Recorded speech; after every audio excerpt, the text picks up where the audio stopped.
BJP BRS ప్రజా సమస్యల్ని గాలికొదిలేసిందని కాంగ్రెస్ నేత అద్దంకి దయాకర్ అన్నారు. తెలంగాణలోని పట్టణాల పేర్ల మార్పుకి బీజేపీ డిమాండ్ చేయటం విడ్డూరంగా ఉందన్నారు. బీజేపీ పాలిత రాష్ట్రాల్లో పేర్ల మార్పు ఎందుకు చేయటం లేదని దయాకర్ ప్రశ్నించారు. కాళేశ్వరం ప్రాజెక్టుపై చర్చకు రాకుండా బీఆర్ఎస్ ఎందుకు పారిపోతుందన్నారు. పేర్లు మార్చాలని చెప్పి మోడీ గారిని అఖిలపక్షం కలుద్దాం.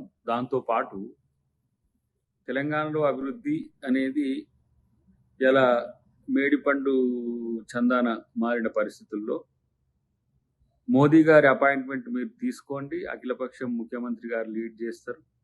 ఇక్కడున్న సమస్యలన్నిటిని కూడా మోదీ గారికి వివరిద్దాం, దానికి సహకరించమని చెప్పండి. కానీ సమస్యలు పక్కన పెట్టేసి పట్టణాలు అనేది చర్చ తీసుకురావడం అంటేనే ఇష్యూను డైవర్ట్ చేయడం. వాళ్ళకేమో ఏ ఇష్యూ లేక నీళ్ళ పంచాయతీ అని పెట్టుకున్నారు. ఇలా కాళేశ్వరం అవినీతి ప్రశ్నిస్తే నల్లగొండకు నీళ్ళు లేవని అడుగుతున్నారు. మీరేమో తెలంగాణకు నిధులేవి అని మిమ్మల్ని అడిగితే మీరేమో పట్టణాల పేర్లు మార్చమంటున్నారు.